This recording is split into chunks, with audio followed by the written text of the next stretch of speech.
to the show. We'd like you all to know we're very, very thankful that you're here. We can leave you feeling numb, but now the week is almost done. So open up those big old hearts and open up your ears, 'cause there's a special delivery for all you special freaks and norms and nerds. Oh, there's a special delivery of shit that you'll be happy that you heard. Cool. Thank you for coming to the show. Yeah. Excellent. Thank you.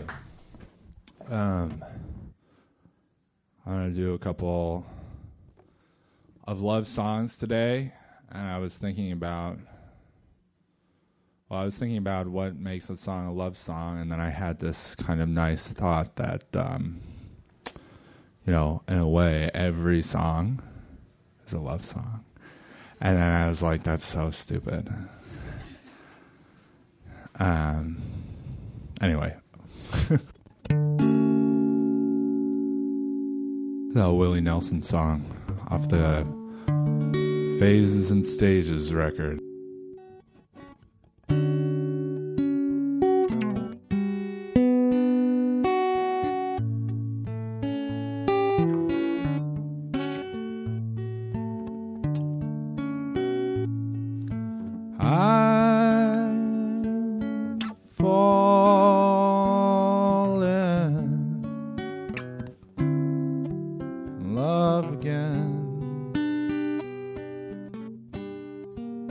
Never thought I would again. Never thought I would. And I may be making mistakes again. But if I lose or win, how will I know? How will I know? How will I know? How will I know?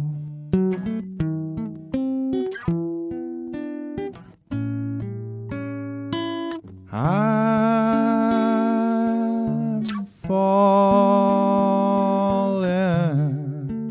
in love again.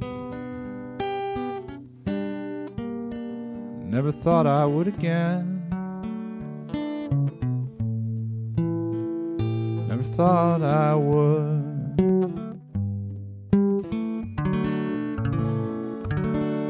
Thank you. So, I bring up my friend AJ Grasso. He plays the melody horn. We're going to do a song by our friend Lucas, Nathan, Jerry Paper. He told me once that he said this wasn't a love song. But that's crazy because it says love like 100 times in it. So give me a toot.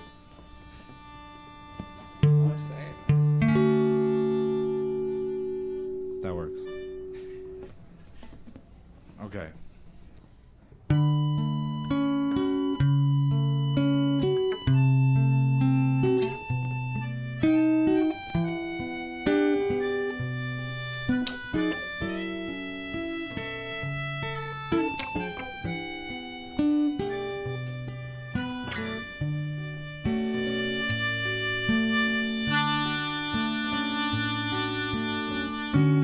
Can we reprogram ourselves for love?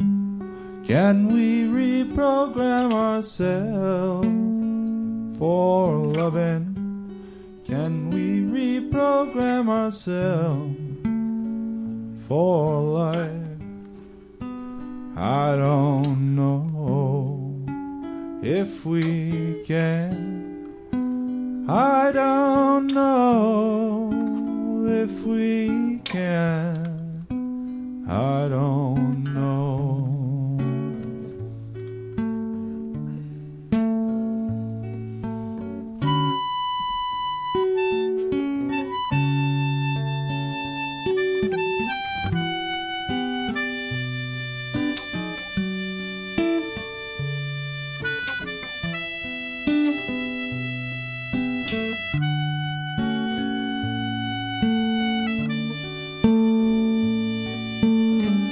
What am I supposed to do? Someone please tell me. It's just so natural to make mistakes. Things are just so complicated, I don't know where to start. What am I supposed to do? Someone please tell me.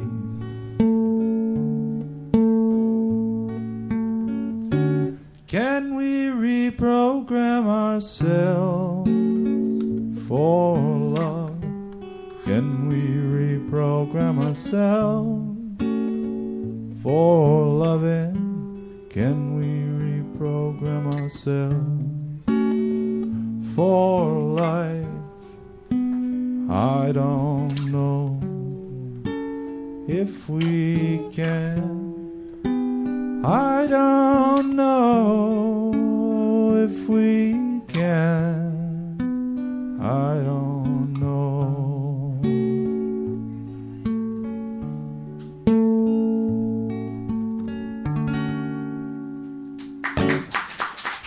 Thank you.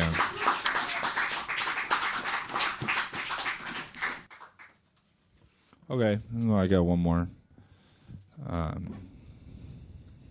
want to say thank you to Cherie Hu for being on the show, and also to GABI for singing later, which will happen. Okay, yeah, we got one more. This is from I got a record that I just finished. This is a new song. I never played it before. I played it before by myself, obviously. That'd be cool. Yeah, sometimes, usually, like, most of the time writing a song is an enormous pain in the ass. And it's just, like, over and over again. And this one just kind of popped out one morning.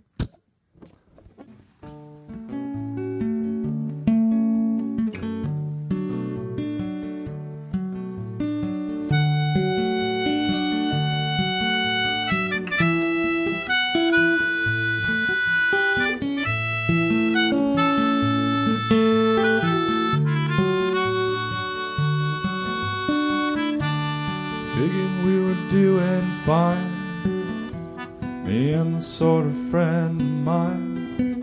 We met a couple weeks before online, and it was going well. When I saw her at the chicken plate, I recognized the look upon her face. It's the look that lets you know you've been replaced. 'Cause honey, it ain't that hard to tell. We ate in silence for a little while, till she shrugged with a little smile. She told me, meeting you's been great and such, but you can't fake the natural touch.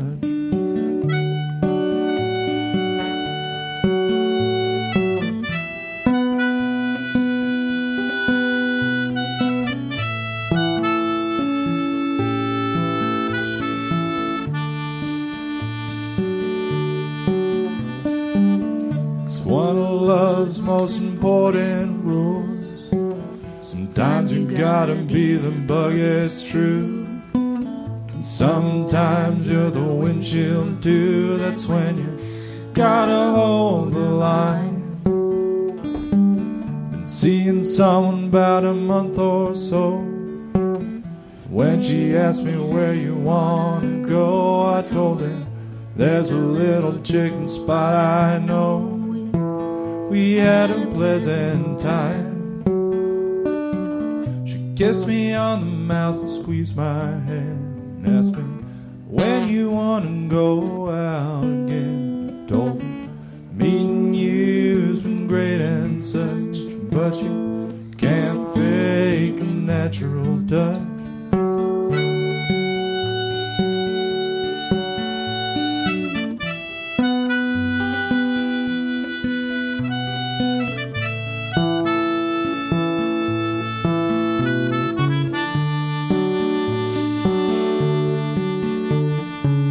'Cause ain't loving just another show. Post a pic so everybody knows. You gotta leave 'em laughing when you go, but don't give away too much. Oh no, you can't fake a natural touch. You can't fake a natural touch. There's plenty of fish swimming in the sludge, but you can't fake a natural touch. You can't fake a natural touch. You can't fake a natural touch. There's plenty of fish swimming in the sludge, but you can't fake the natural touch. Thank you.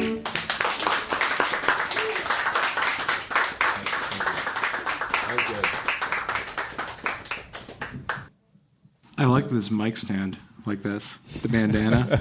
I feel like this is going to be Aerosmith in like 5 years when they all have too much arthritis to stand. I love that Jerry Paper song. Yeah, me too. I also refuse to believe that it's not about love. It is very clearly about love. I think I was thinking about it. I think he meant that it's not like a person-to-person love song. It's like I think that's what he meant about it. He didn't like write it about a love that he has. I think it's more of about a love. I think it's a bigger love. Yeah, I think it's about people's ability to love and how the ways in which we are raised and have to like socialize with each other gets in the way of that. And it gets in the way of a lot of other stuff, but right, but I also feel like it works for a one-on-one love, and you don't get to decide what your song's about. Oh yeah, I guess that's true. Yeah, I mean, there's not a lot of other feelings in which the way you're programmed that detrimentally gets in the way of it. Like, I'm never like, damn society, I feel anger wrong. Like, love right. is the one where it's like, oh, wow, I hate talking about my feelings in public with somebody or when I'm by myself. Yeah. And yet here I am on a stage with a microphone telling half a dozen strangers that I have intimacy problems. We have a bunch of really good guests tonight. I want to welcome up Cherie Hu. She's a journalist, a mostly freelance journalist, and incredibly prolific. If you want to follow her, you should get her newsletter, Water and Music, or also listen to her Water and Music podcast. She covers a lot of the intersection between tech and music. So if you could all clap and just generally be nice to Cherie as I welcome her up. Cherie, come on.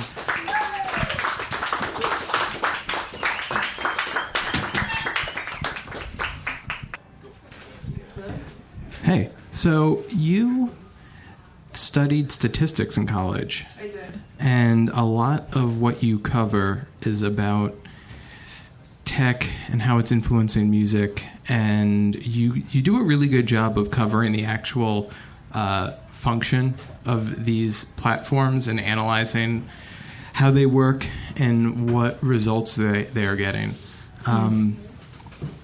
Do you think you could explain in layman's terms what metadata is and why it is increasingly important? For sure. So, okay, in the context of music, metadata usually refers to all of the ownership information around a song. So when people usually talk about music metadata, it's about just who owns what, which seems like a simple question, but for all sorts of complicated reasons, oftentimes it's really hard to get clean metadata. So that in the context of ownership, that includes like who are the songwriters on a song, who are the producers, who were, if you record it in a studio, who are the session musicians who are also on a particular song or on a record. It could also include like where exactly it was recorded. If you're signed to a label or a publisher, ideally it also includes that label and that publisher, because the deal that you sign with them kind of determines how much of the royalties you're getting, things like that. Why is that more important now than it was 5, 10, or 15 years ago? I think it's especially important for a lot of reasons. Well, one, fortunately, artists are speaking out a lot more about just getting compensated properly for their work, especially in a streaming age where I guess when vinyl records and CDs were kind of in their prime, the upfront transaction was basically all that mattered, right? Like you only, labels only really cared about whether you bought a CD at the store. They didn't care about whether you listened to it. Now in a streaming age, in some ways it's not as honest, but in a lot of ways it is, because you just see all the data on the song level about who's consuming what, or like what is being consumed more than the others, like within an album, for instance. And as a result as well, songs have a much longer quote unquote shelf life. So you could be earning as an artist on a song for the rest of your life in a way that wasn't necessarily possible at the heyday of physical format. So that's one aspect in terms of artists demanding more transparency around payments, which is great. It's like part of a bigger paradigm shift in the music industry. And then two, I think also songwriters and producers who traditionally, I think, were more behind the scenes and were okay with that. A lot more of them now want to become public figures in their own right. And you can't do that if you don't have a solid record of your work. It's kind of, I think about IMDb and how a lot of people behind the scenes in film turn to IMDb saying like, hey, here's a portfolio of my work. That's like, it's partially crowdsourced and more or less authoritative.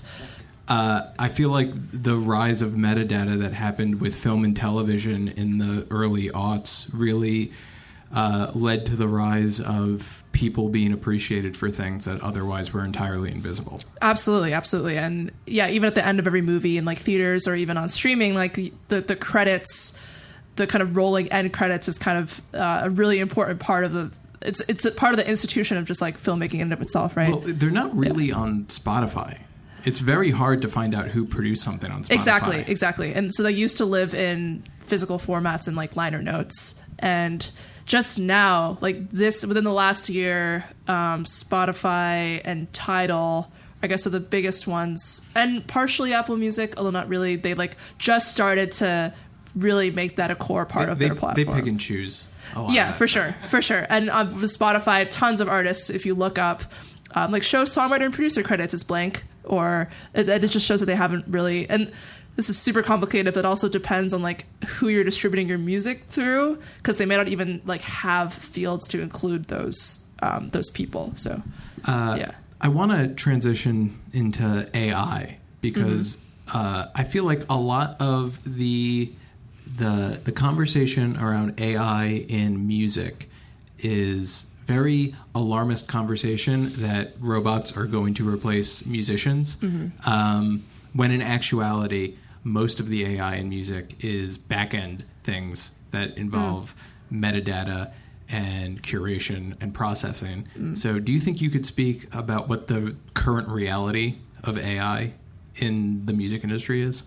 Across all those different areas? Yeah. Like what would you say, what is AI doing the lifting for? If we're looking at it across the board, like what is it, in mass, what is it mostly used for? Yeah, I'd say it's mostly used for, and it has had the most dramatic impact on the way we discover music. Or I don't know the extent to which this stat is true, but back in like 2017, 2018, Spotify shared that there were like tens of thousands of artists who got a big portion of their streams from Discover Weekly. And like just that as a channel was not available even like 5 years ago. I think it's only around like 5 years old. And so the ability, in a positive way, the ability of AI and of machine learning algorithms to be able to surface music that otherwise would never get in front of just the average listener, in part because the framing of shelf space is no longer relevant kind of in that case. Yeah, infinite shelf. Is Discover Weekly AI? Or is that... I would say, how much of Spotify playlists are AI and how much is editorial? That is a good question. I would say most of the playlists that they'll display on like the homepage are editorial, or they're a mix. I think the term that some people use is algotorial. So the robots are coming for jobs, but it's just the desk jobs. It's the person sitting there picking out playlists. Kind of. Yes, arguably. And to think... At least more so than the musician. Oh, yeah, 100%. And thinking from the perspective of media as well, I feel like so many music publications have had to rethink the value that they're giving in a world where algorithms are doing so much of the heavy lifting. Like, personally, I guess I'm not a music reviewer, so I'm not really, I guess, talking from direct experience in that front, but I think premiere culture is dead. It's dead. Totally dead. Or it's been dying for a long time, and it's kind of like breathing its last breaths. Can I get like a little dystopian for a second? Sure. If anyone follows me on Twitter, I kind of lost my mind about 3 weeks ago about Pitchfork. So if any of you read this total meltdown I had, I'm sorry that you have to endure it twice. But I noticed that Pitchfork was making posts about bands going on tour, which they never do. Mm-hmm. And then when I clicked on the link, I noticed that all their tour posts had a ad to purchase tickets. It was like a link. It wasn't an ad. But after the link, there was a disclaimer that said Pitchfork may make a commission on any tickets you buy through the affiliate link.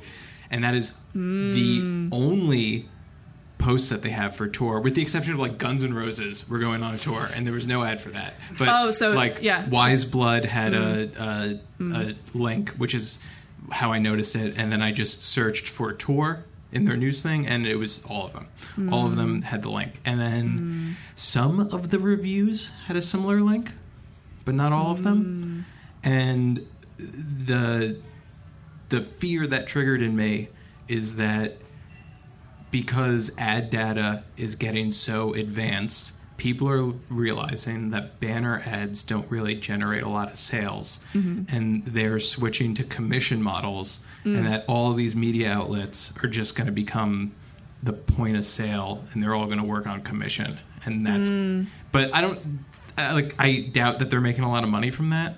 But when I saw that, I was like, I hope this isn't the direction we go. Well, this is. Would you consider native advertising to also fall under this? Because that's also totally a commission. Like Pitchfork has published what I think is a really good feature about how streaming is changing the sound of pop, but it was sponsored by MailChimp. And it had like MailChimp's logo kind of at the top. And it could be a lot worse than that, but like that was a sponsored post. That's not cool.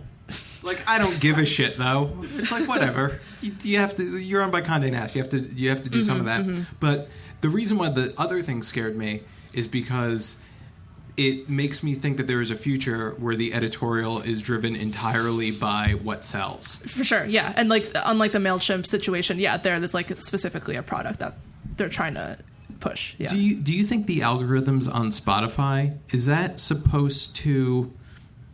I'm trying to think of a good way to put this. Do they care what sells and what doesn't? What motivates an algorithm? What motivates an algorithm? Yeah. That's such an interesting phrasing because, algorithms aren't motivated by anything. Humans are motivated by tons of things. But who makes algorithms? Sorry? Who makes algorithms, though? Engineers. But engineers are humans, and if the engineer is motivated by something, then... For sure. Then inherently the algorithm is motivated. Yes. Indirectly motivated by something. But do you think about that? For sure. So what's your take on this? Lots of layers. So in the case of Spotify or any streaming service, or any kind of subscription software, the goal is to keep users engaged, whatever that means, right? To keep users using the platform. So obviously... algorithms will want to surface content that will keep users going to the platform day by day. That's why you see playlists around like moods and activities taking really clear precedence over genre now, I think.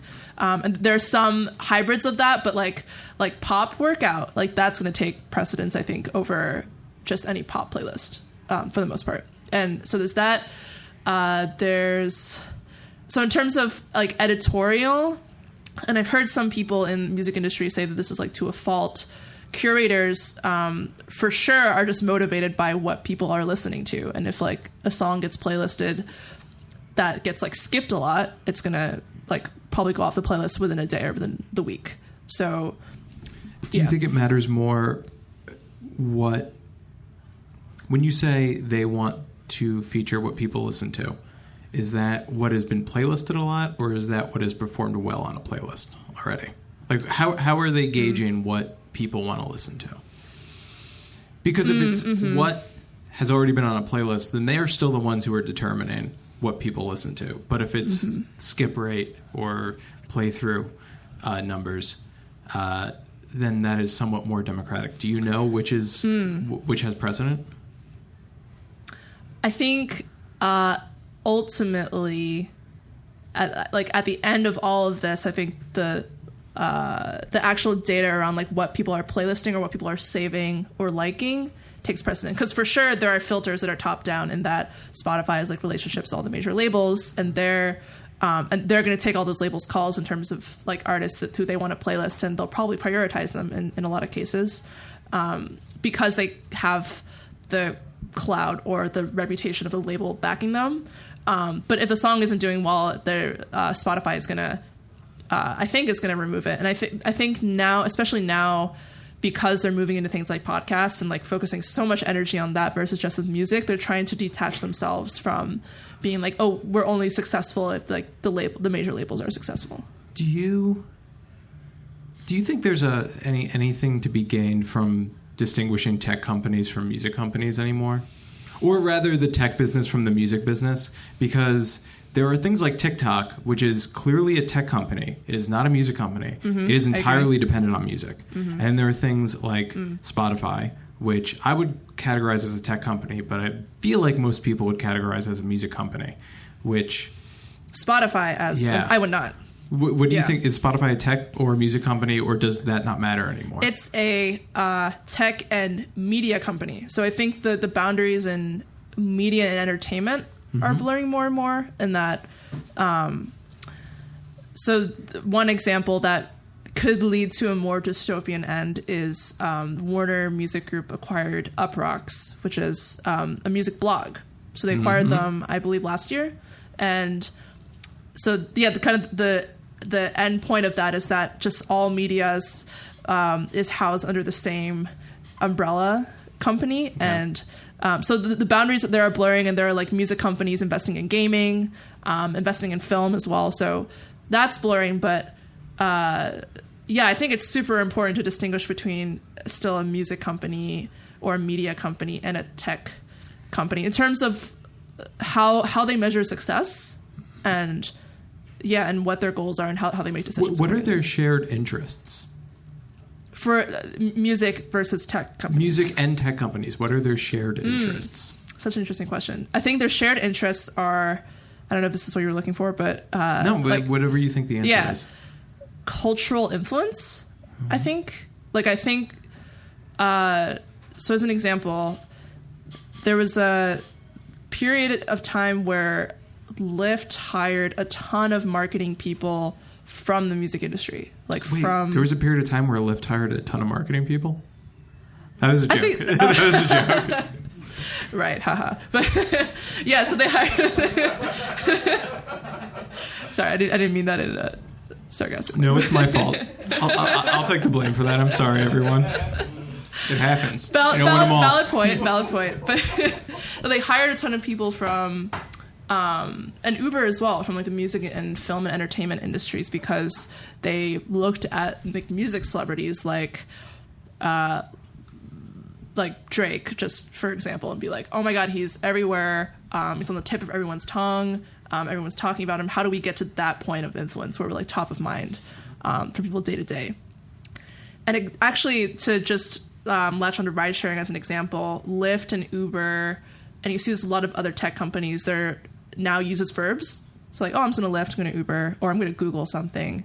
And it's really hard to like copy and paste that kind of dynamic in music. But a lot of artists have like verbatim pointed to that and have been like, how can my art have a similar impact on people, where not that they're necessarily using it as verbs, but that they're thinking about it day to day, and it's like top of mind. So the shared goal is just share of mind and share of attention at the end of the day. Yeah. I would really hate to think about what lifestyle I would be living if I ever said to my friend, like, "Oh, I really drank last night." Oh. It would.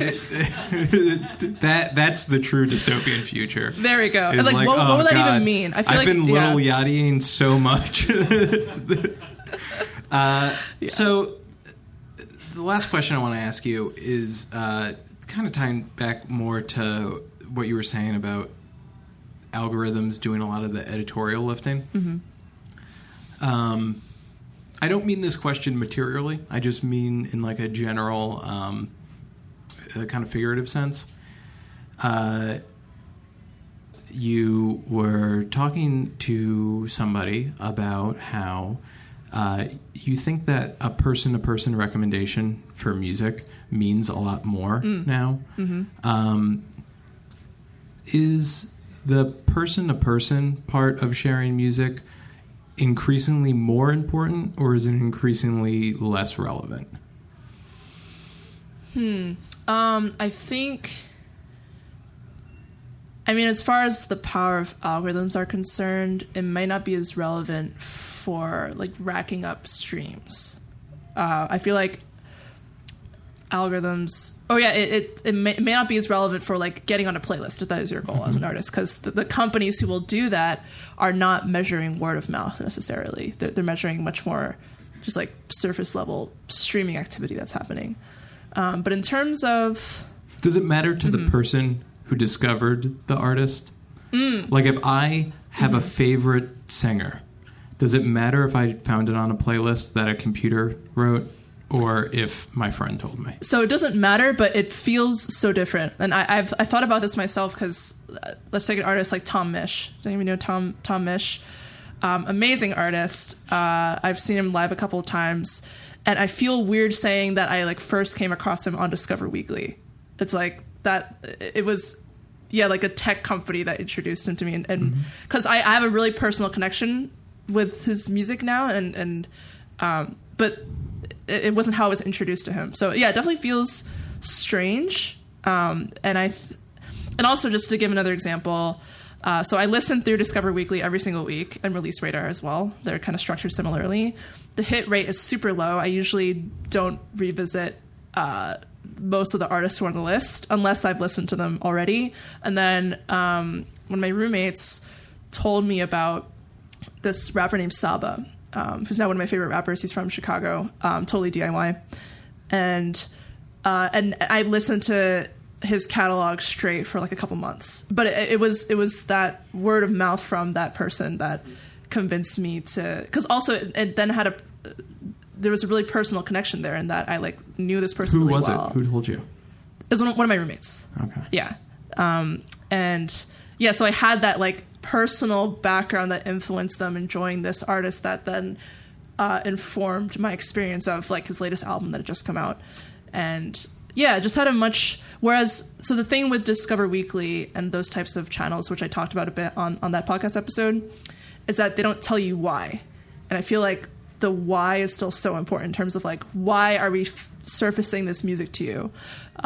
One of, I think, the good things about Pandora, despite its like historical struggles to keep up, is that it always showed the why. It wasn't super personal, but it was like, oh, we surfaced this for you because it had this kind of instrumentation, or like this kind of beat, and that's why it's showing up in this station. With Spotify, there's like none of that, which I think makes retention of the artist just in your memory a lot lower. Do you think it changes what type of artists are the artists that have the power over culture? Does it matter if that artist came up through people talking to each other about it, or like, let's say theoretically, the next Drake is somebody who 100% was discovered by playlists? Does that translate to any like material difference? In terms of their influence? In terms of how people experience, like what is the culture that they are controlling? I think about this a lot. teenager in me is like, yeah, that's totally fucking different, and the robots are telling you what to like, and it isolates you from other people, and it's trending towards this culture where we only experience things in isolation. But the materialist in me is like, it probably doesn't matter. I don't know which I think. What do you think? So hopefully this addresses your question. I think in a streaming first world, live shows still can make or break careers. So in that sense, the best performers, I think, will win out ultimately, and that's not anything that's changed. Hell yeah. Yeah. I totally agree with that. With Doug, like, the thing that affects his streaming the most is if he's on tour. We've gotten, like, press before. Press doesn't move the streaming number at all. Going on tour will increase how well he's streaming, and it, like, retains, whereas press will go up and then it'll drop immediately. Going on tour is just a constant increase. Yeah, that was a good answer. Thank you for being on the show. I had a great time talking to you. Thank you as well. Everyone, thank Cherie. Gabi, you want to come up and play? Also, what should I do with all the drums? Check, check, check. Hello. Thanks for sticking around. Dee, dee, dee. Ooh, ooh, ooh,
If I could change my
Thank you. I haven't heard that song in so long.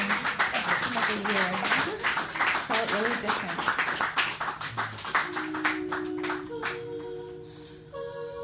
The song is called Until the End.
try, I'll love you, I'll love you, I'll love you till the end. I'll love you, I'll love you, I'll love you till the end. I'll love you, I'll love you, I'll love you till the end.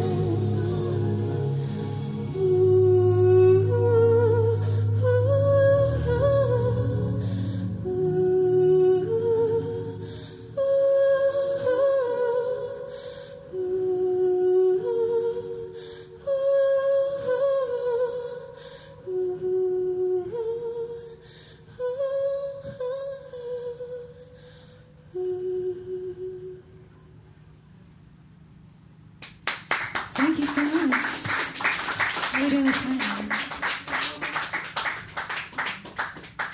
8 more minutes. We have more time. Okay. Okay. I'll do a little experiment now, I suppose. Slam poetry, right? I'll do some slam poetry now, which is how I've been ending all of my sets. That would be a disaster. It would be real bad. Everyone would, you'd all be gone real fast. I'm actually really bad at talking in sets. I've been trying to talk more, but I got super shy. No, you're killing it. You're doing a great job. Yeah. Okay.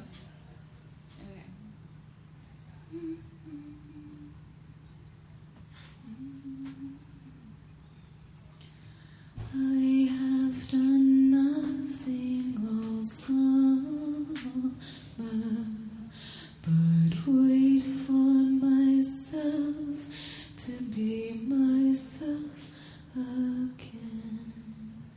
I have done nothing all summer but wait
Thank you. Thanks for witnessing that experiment.